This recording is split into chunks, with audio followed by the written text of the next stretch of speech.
When we last spoke here, Dominic, you were talking about how the supporting cast at Clemson wasn't as good for DJU as it was for Trevor Lawrence or Deshaun Watson before him.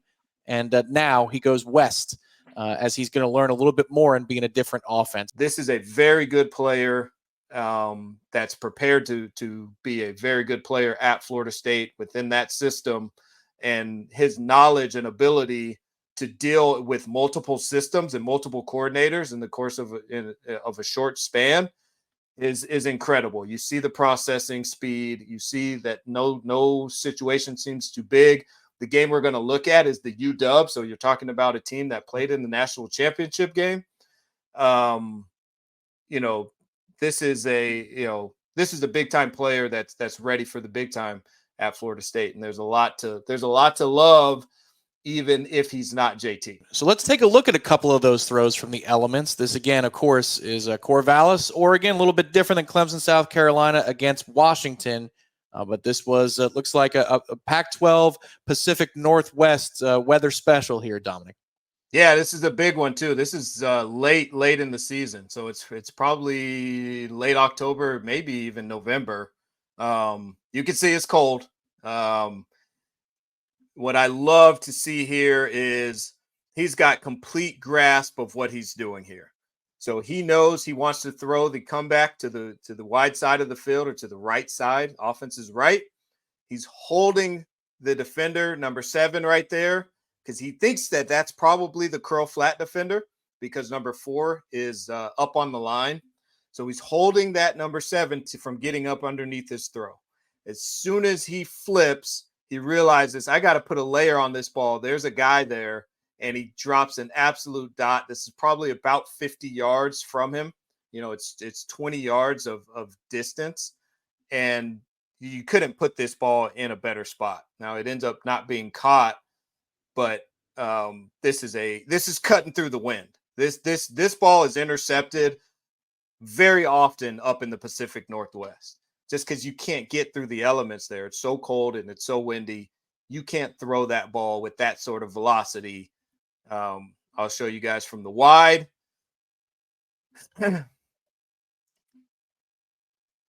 Again, the high level usage of his eyes, holding the safety, knowing that you're going to throw it out here wide. I think it's important also to note it's 3rd and 17 here. So these guys are running sticks routes at 15 yards of depth. That's a very long throw to make. And he's got a defender up underneath that. So he's got to put enough velocity that defender can't run up underneath that. And the over-the-top defender can't break on it and get it out. This guy just doesn't catch it clean. Number 4 might get his hand on it. I'm not sure, but that's a heck of a throw.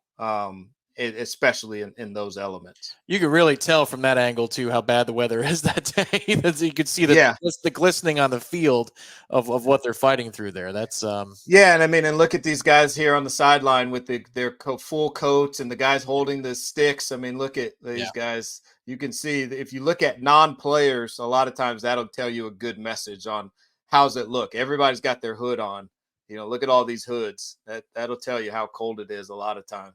And some of these coaches that aren't the tough guy coaches with the gloves, Yeah, not the tough guy coaches. Not one. You would be one of the tough guy coaches. But if you're assessing here, you're just saying, man. So this is somebody whose arm travels to all fields. I mean, and all parts of the country.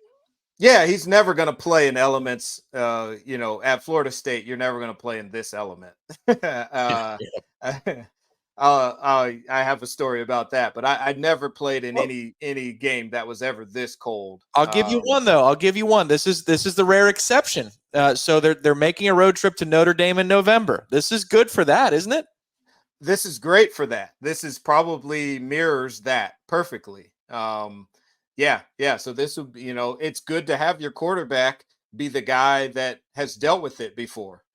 They're typically the prima donnas or however you want to say it. So having him play a whole season and then having to face a defense like UW, the team that played in the national championship and in this setting and this environment is definitely a big time plus for going up to Notre Dame in November. One other thing too, and I know we're going to look at another throw of his where the elements get the better of him. In August, they'll be playing in Dublin. Now the temperature shouldn't be terribly cold, but if you're talking about moisture in the air, I mean, you're playing in Oregon, you're playing in the state of Washington, you could be playing NoCal, and you'd run into stuff like that you're going to see in Dublin and at Notre Dame. So what a nice year to grab DJU, Dominic. Very rare instances of Florida State roadies with some elements.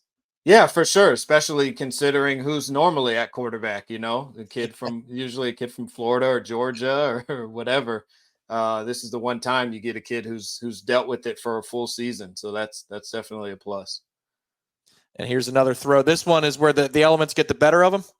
Yeah. Now here's a tough one. They get the D line to jump.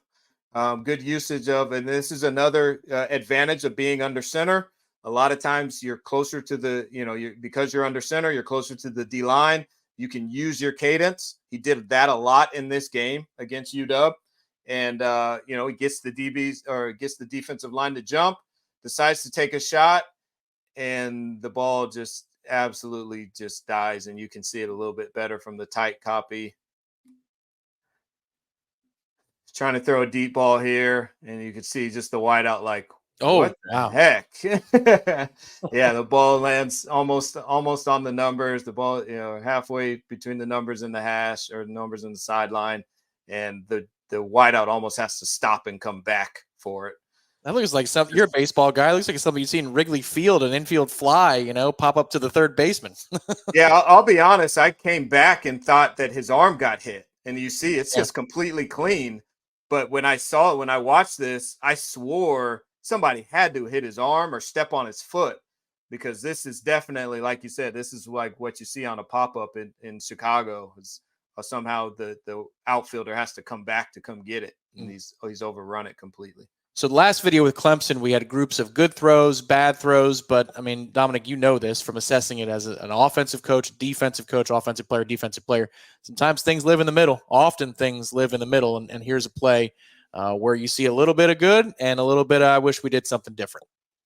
Yeah, so I'd start with this, third down, and you're down here in the red zone. This is a huge, huge moment in the game, right? So they decide to go with the post corner down here at the bottom to number 2.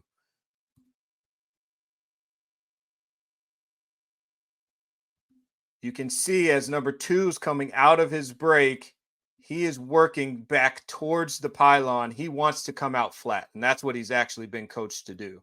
He might actually be a little bit deep on this route, but DJ right now should know I have to throw this ball flat because this corner is off and inside. He's loose and inside. This is going to be a low, flat angle throw. Now, the arm strength he has to push this ball where he does is out of control. And a lot of people would say, oh, wow, this is a heck of a throw. And it's not that it's not a good throw. It's just poor ball placement. This ball should be thrown right there. It may not even be inside of the touchdown. It should be thrown right about here. And, that guy can either catch and make a miss or go out of bounds. And now you've got first and goal from the 3. Instead, you get a pass breakup and now you got to kick a field goal. So this is a mix of both, man, because this throw from the far hash from 25 yards away is a heck of a dart. But if he just places the ball better and maybe even has a little bit better timing as he's waiting for this throw. And here's where you can see the protection that he had at Oregon State. Anytime they 4-man rushed UW, he's got a complete clean pocket. And so these are games where you should eat if they're going to rush 4. And he's got an opportunity here to just to move the chains, throw this ball flat, give this guy a chance. And, you live to fight another day instead of kicking a field goal. So here's a play where I believe some of the hangover from his time at Clemson sort of comes into play. I never really saw him be skittish, during his time at Clemson. But over time, I definitely think his internal clock probably got sped up because he was getting pressure a lot sooner. And, I saw this a couple times in this game where UW is going to line up in this, this flat look, or this, where they're showing like they're going to bring pressure. And you'll just see him get really happy feet, like he thinks he's got pressure here, and try to get out of there, but there's nobody even close. And, so that's going to have to get cleaned up a little bit. And then I saw this multiple times. This will show up is getting his hip completely turned to make a throw to his right. So in order to drive that throw, you really have to use your left shoulder as a sight. So that's your line. And so right now, his line is where the wideout is. It's not where he's going to be. You want your line, your left hip and your left shoulder to be where the wideout is going to be in order to drive that throw in that direction. So right now you can see his hip is right at that hash, and we'll see it better on the tight. That's where it should be. Okay, so that's the angle where his hip should be, but it's not. You can see it's open more. It's towards the left, or towards the left of that receiver, or right where he's at right now. And so now you get a throw where you can't drive that throw as much as you want and keep it away from that defender. Here's the tight copy. You can see it a little bit better here. You see that little move right there where he thinks he's getting pressure. Mm-hmm. He thinks he's getting pressure. He gets happy feet. Oh, I don't have pressure. He could have been able to he could have got a much deeper drop and then got his hip square to make this throw. And you can see right there, you see that left hip is pointed towards the hash. And then the long arrow is where his hip should be. The direction that his left hip and left shoulder should be pointing. And that is where you just barely miss this throw. It gets broken up. And, against really high level defenders, that's where you get the pick six on the sideline, is when you don't drive that throw to keep it away as much as you need to. Do you think that that's a habit born out of having just a cannon for an arm? You've been able to get away with it? Absolutely. That's again, there are two things that I did want to point out there. And one was just the feet. The feet tell me that he's a little skittish about something, right? Mm-hmm. And then the second thing is, the ball placement, or the not being able to drive that throw. That's, to me, is exactly what you're saying, is he can get away with that probably 9 times out of 10, to be honest. Yeah. His arm is so strong, he doesn't have to be completely clean. So when I even point that out, I'm probably pointing that out more towards like the NFL assessment than the college assessment, although you will play some college DBs that are going to punish you on that, and that UW DB, did with the pass breakup. But yes, I would definitely agree that when you have an arm like that, you don't have to be as clean with your feet and with your body position, because your arm can make up for what you don't do well with your lower half. Okay, so now here's a concept really that exists all over football. This isn't anything familiar or just specific to Oregon State or any offense. It's really just a smash concept, a high-low concept on the corner up there to the right. And what we're looking at doing here, and this is very similar to something that I believe Mike Norvell would do, and just really any offensive coordinator. Like I said before, Oregon State comes out in a lot of condensed sets. So you see that they're really tight. It just puts the corner, it gives you a lot more space. And when you have a guy with the arm strength that DJ has, you have the confidence to know he's going to drive that ball, with no problem to the field side. They run a high-low on that corner. Again, this is a very good job in terms of reading. You can see he starts on the safety. He hasn't predetermined that he's going to throw this out route. He's starting with his eyes on that number 24 that's up there on the right hash. If he is on top of that corner route, then he knows now I can throw the out route. He actually gets pressure, stands in there, and throws a great ball. 12 yards of depth over this corner. He's got to put a layer on it, which he does a really good job of. And man, that's a big time throw and a big time moment down there in the high red zone. where you got to get this thing. If that thing gets picked, it's 6. So you got to get enough height on it. But if you put too much height, you give the safety time to break. Really good throw. Good job.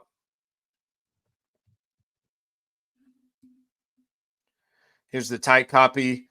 Again, you can see him hold the safety. He just feels the pressure. He doesn't look at the pressure. Doesn't take his eyes down. He sees, he feels that guy is there. So he knows the timing is up and he's ready to get rid of that ball. And even with taking the hit, he still delivers that ball right where it needs to be, under the safety, over the corner. It's great job. This is something that strikes me here, D-Rob. You mentioned this earlier. We were talking off camera, but it's not like he's completing 70% of his passes, but you can see that he has been refined by training. There are certain things that DJU does, like even on that play, you're talking about feeling the pressure without looking at the pressure and taking it on, and then the reads he's making, the decisions.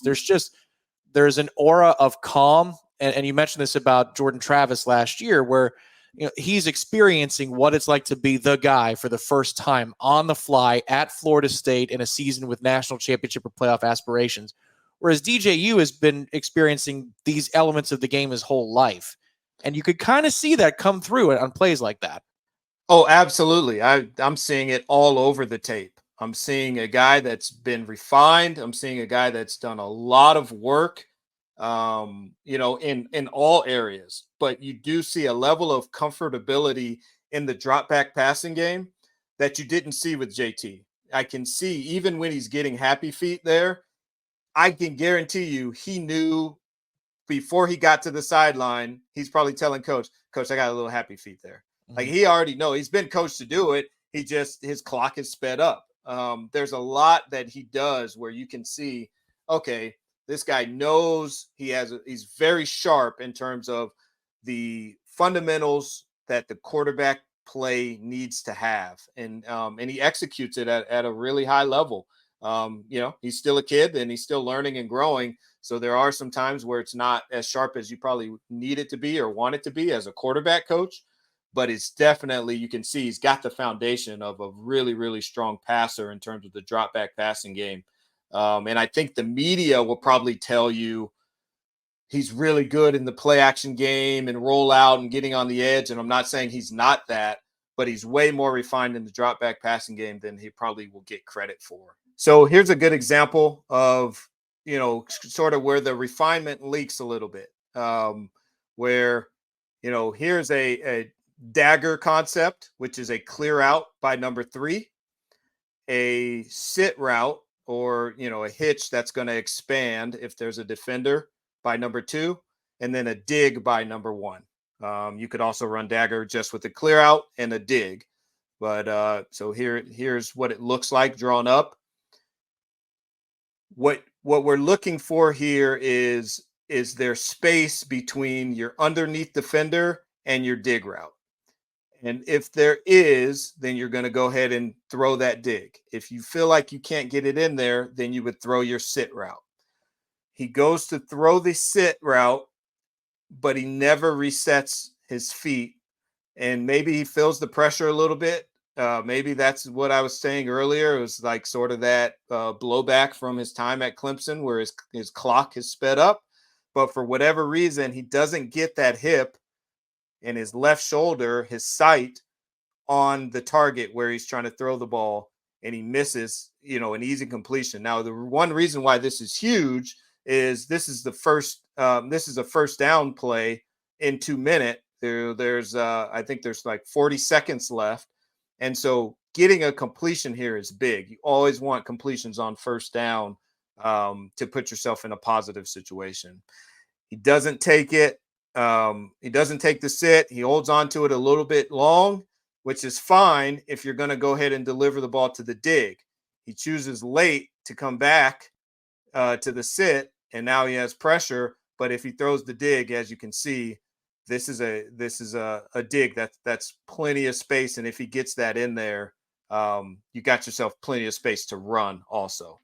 So this is one of those times where maybe tired, maybe the pressure getting to him, but he's just a little jumpy with his feet and gets rid of the ball without getting his feet set towards his target and his left shoulder and left hip in line with his throw. Throw sails on him, misses the throw, and he also misses the dig coming open there. Here's a big time situation here. You're going up against an undefeated UW team. You're at home. You got 6 minutes, 30 seconds, and you're down by 2. It's 3rd down and 3. This tells you a lot about what they believe in him. You know, here's a brand new player to their team in terms of this is his first season. And in this big moment, they're going to put the ball in his hands. And number 6 back there next to him, he's an absolute stud. I believe in this game, he's already got over 100 yards, but they're going to put the ball in their guys' hands. They run this really nice concept where they condense motion, a short motion, and they're going to run an out route by the over-the-top guy. You can see this cornerback, number 1, coming down. He's tapping the top of his head. He's saying, oh, we're going to play top hat, which means I'm going to take the receiver behind. So he's communicating that to the guy, the safety behind him.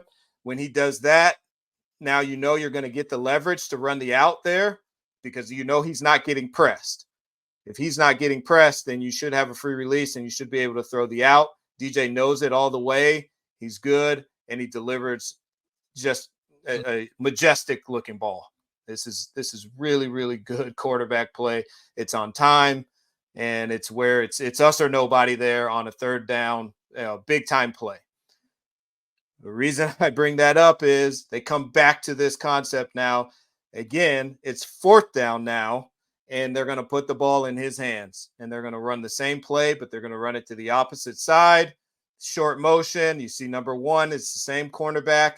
He's going to say, I'm playing top hat. Safety knows he's got to play off coverage on the guy that's in front because they're pretending like they're going to press the guy in front, but they're actually playing the guy behind. He gets exactly what he wants from the out-breaking route, and for whatever reason, he just doesn't pull the trigger on it. I don't know if it's because the pocket's being pushed. You have no clue what may be going through his mind here. But this was to win the game. If they can complete this pass and move the chains here, they really only need a field goal. So they need about 20, 25 yards from where they're at. That ends up ending the game there. So that was a tough little sequence where he throws a beautiful ball, maybe the best ball of the game, on a 3rd down, and then later in the series, now with 2 minutes to go, they're in striking distance, and for whatever reason doesn't pull the trigger on this out route. Well, it looks like just now that I've seen it a few times, Dominic, that maybe it is that rusher up the middle. It's picked up pretty well by the back, but it almost looks like DJ thinks it won't be picked up. Maybe this is the residual that you're talking about, the residual effect of. Yeah, it might be. And to be honest, I've seen this like 20 times or so. I never realized. You said it's picked up kind of well. I think that's picked up phenomenally. That's about as good as it gets. I mean, this dude puts him on his back. That's a hell of a block by number 6 right there on a blitzer. Just to get a piece of him is what you normally ask a guy. Yeah. He just completely manhandles him. And I don't know if DJ just didn't believe it would happen. It kind of sinks back, but I really think he could have delivered that ball, right there. And gave his number 2 a chance to make a play, and for whatever reason didn't. But you'd love to see though that 3rd and 4th down, the way that they're that you can tell that the coaching staff, they believe in him. They've got great concepts in order to get him some good throws, and he's making all the throws.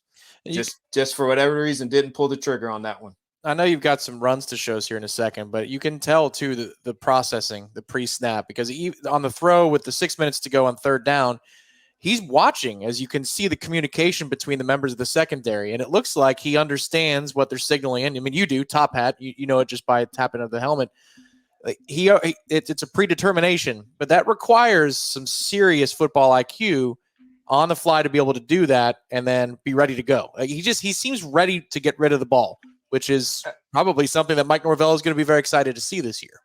Absolutely. You can definitely see it on multiple plays where he knows right away where the ball needs to go when it needs to go there, and he's ready to deliver it, and he does it. It's very consistent throughout his time, even at Clemson. Like I said, I never saw him be really skittish in his time at Clemson, even though he didn't have as much protection as you probably would have hoped. But yeah, he's definitely ready to go and ready to deliver the ball on time consistently. So here's another big moment, another couple big moments earlier in the fourth quarter. Now here you see they're down by 5 early in the fourth quarter. It's 3rd and 4. We talked earlier in the earlier breakdown about his running ability, and and I talked even on the last couple throws where the coaches are putting the ball in his hand. They obviously trust that he's going to make good decisions. Here's a perfect example of that. On 3rd and 4, they line up in an open set, which they typically don't like. They like condensed sets, but there's something about putting the ball in DJ's hands. That's what they want to do. So I drew up a diagram of this play. They're just running outside zone, quarterback outside zone. Number 8 here for UW does a great job, owning the edge right here. So it forces the running back to actually go inside. They actually want to go outside of him. And DJ just makes a play because, as you can see, there's just not much there. 90 is at 99, gets great penetration. And this is supposed to be an outside zone play. He can't get the outside. So he cuts back, falls forward, gets them into a 4th and 1. Very close to getting a first down here, but you see the coach putting the ball in his hands and letting them run the ball. You love to see that, especially in a Mike Norvell offense going forward. Is like, yeah, I think we all want to know, like, how much are they going to run him, and how much can he run? And you can see just a year ago they were not shy about who needs to get the ball here. And this is, again, with number 6 in the backfield, who's having a great day. It tells you a lot about where DJ is at as a runner. And the next play will tell you even more. It's now 4th and 1, and they still don't go to number 6. So here's a diagram of that play. They're now going to run QB lead. So it's a lot different than the QB outside zone where the offensive linemen are working laterally. On this play, the offensive linemen are going to be getting off on the ball and trying to get downfield and trying to get pushed because they got so much penetration on the last play. But again, they're putting the ball in DJ's hands. They want him to get downhill, and he does just that. Breaks the tackle, makes a guy miss, then breaks the tackle from a defensive lineman, carries him 10 yards from the 40 to the 30. This is a big time. This is where I do want to make sure people know and understand how athletic he really is. That's a heck of a play. And that's just, you asked me, on the last breakdown about his ability to, his vision. And you see a heck of a lot of vision here on the last play, even where there wasn't much there. He was able to get 3 yards out of a play that probably should have been -1. And here is a play that probably also he gets contact in the backfield, then has enough vision while he's falling to stick his foot in the ground, see that guy come and make him miss, and then, carry a guy for 10 yards. That's a big time play at a big time point in the game when you're down 5. You love to see, again, the coaches, taking a guy who's been on campus for 4 or 5 months, if that, and, I guess it probably is about that long, and saying in a moment like this against an undefeated team, we want this guy to have the ball. The other thing I do want to point out, you can see UW's team, and you may have seen it on some earlier clips. They are pointing out where the ball's going, and they know when it's running past a lot of times in this game.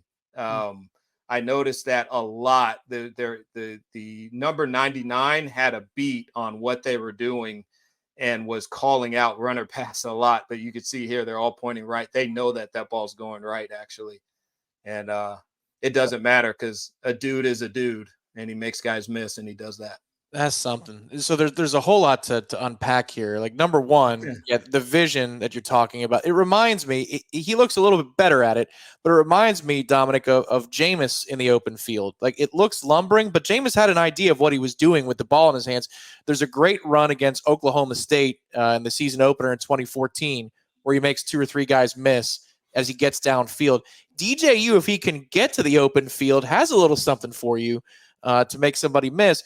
But the other part of it is setting up this situation, which is this is not a place that Florida State lived last year, and they haven't in a while, Dominic. It's if you can get to 3rd and 2 or 4th and 1 with a quarterback like this, that's all you like. It changes the leverage of your goals on 1st and 2nd down, right? Because he can finish that series of downs and move the chains or score it for you.